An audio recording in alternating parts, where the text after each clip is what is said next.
Alain Soutouman, notre invité est là. Eh oui, notre invité du jour, Tiburce Ronquet-Ala, il est, disons, c'est un collègue. Voilà. C'est ça même qui est la vérité. Mais il est aussi ressortissant de l'air culturel Gou. Namitero. Mito Gandhi. Ndo Gandhi. Mito Gandhi. Ndo Gandhi kai. Mito Gandhi. Mais Ndo Belo Gandhi ma. Yoko le fond pour. Mito Kwedona Mao. Pourquoi vos phrases ne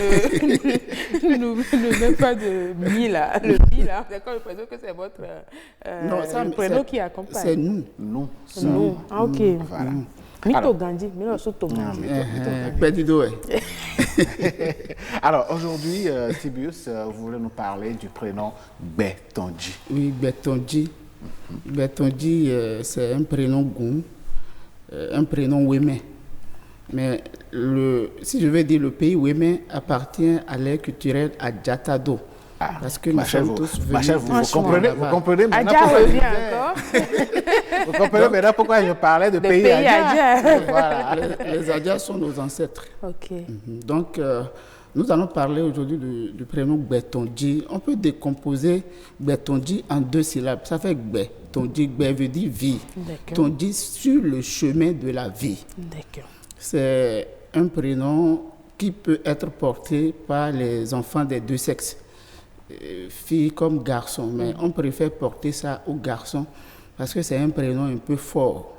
Okay. Oui, c'est un prénom un peu fort qui appelle d'abord à respecter les lois de la nature. Tout ce que nous devons faire doit être sur ce chemin-là. Nous devons respecter la vie. Et respecter la vie aussi, ça appelle à respecter la nature. Quand on parle aujourd'hui du développement durable, de l'environnement, il y a des choses qu'il ne faut pas faire dans son environnement immédiat. Ça peut porter même atteinte à certaines choses. Par exemple,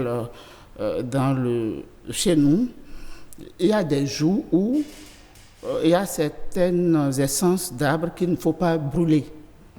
À des périodes aussi qu'il ne faut pas brûler ça. Parce que quand vous brûlez à ces périodes-là, la culture ne va pas porter, peut-être c'est la pêche qui ne va pas être fructueuse et tout ça là. Donc c'est un prénom qui appelle tout d'abord à respecter les lois de la nature, à respecter son prochain. Or, respecter la loi de la nature aujourd'hui, c'est aime ton prochain comme toi-même. La seule loi d'ailleurs qui est reconnue par tous les courants.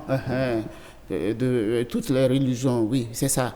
Donc, Gbetonji aussi appelle à respecter notre environnement qu'il ne faut pas détruire. Parce que si nous détruisons l'environnement, où est-ce que nous allons rester? À vous entendre parler, on a comme l'impression que Gbetonji, c'est cet homme-là ou ce garçon-là qui a beaucoup de rigueur.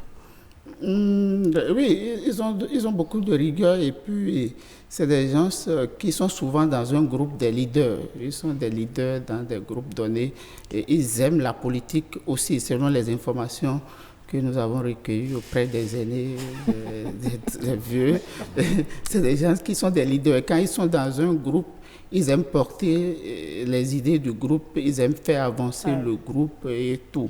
Diriger. Diriger, c'est un peu ça, les Gbetonji aussi. Même dans la religion, c'est des gens qui sont vraiment religieux, qui aiment pratiquer la religion. Bon, Gbetonji, on comprend qu'à l'entame de votre propos, vous avez parlé de prénoms forts, c'est des gens qui sont charismatiques. Bien sûr. Mais quelles pourraient être un peu les faiblesses des Gbetonji?